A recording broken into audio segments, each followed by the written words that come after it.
Fiddle Summer School in Alistair, who is arguably, well not arguably, is the greatest known composer of fiddle music living, at least, extant.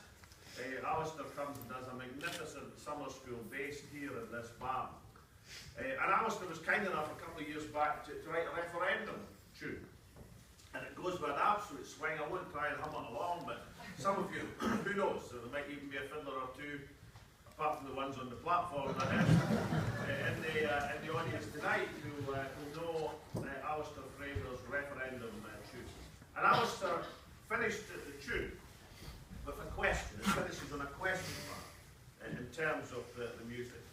Now, I love the fact that Alistair did the tune for the referendum, although it does have a kind of slightly, from my perspective, unfortunate sequel. I'm not talking about losing the referendum, that's another matter which I'll come to in a second. What I'm talking about is I decided in a fleeting moment of generosity and public spiritedness at the end of last year to put all of the gifts that had been given as First Minister of Scotland into a grand auction for some deserving charities across our nation. Unfortunately for me, one of the civil service, unusually and not the normal impeccable organisation, put Alistair's fiddle tune into the auction. And I was under orders from Mrs. Salmond, who loves Alistair, loves his music. Under all circumstances, I had to buy it back.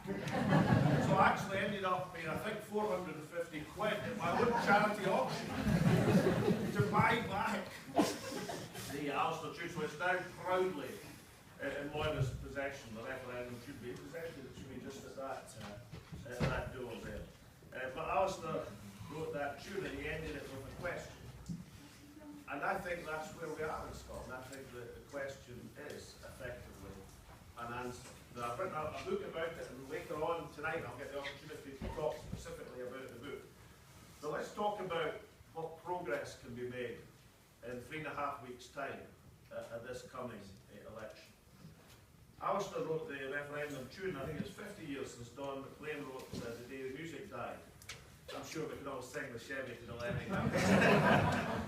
Well, today's a very opportune day because this is the day the Labour campaign died. Well, the Labour campaign lied and died, but certainly Ed Balls this morning couldn't be more explicit.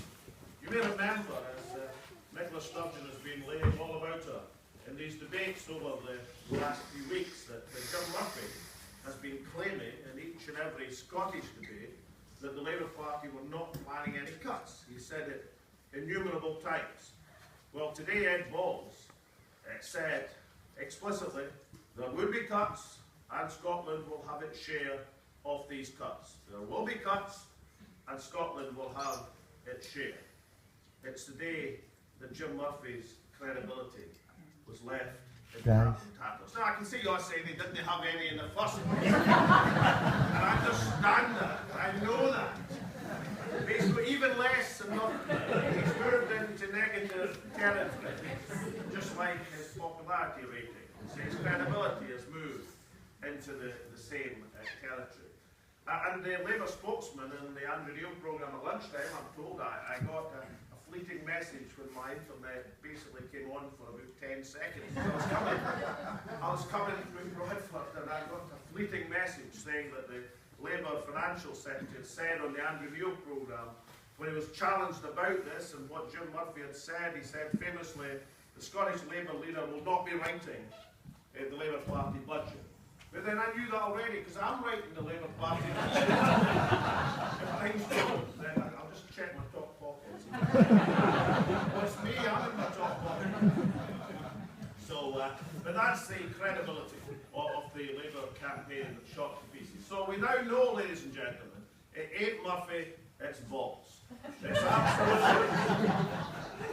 absolutely simple. It's all Balls. It's the Labour Party campaign in this election.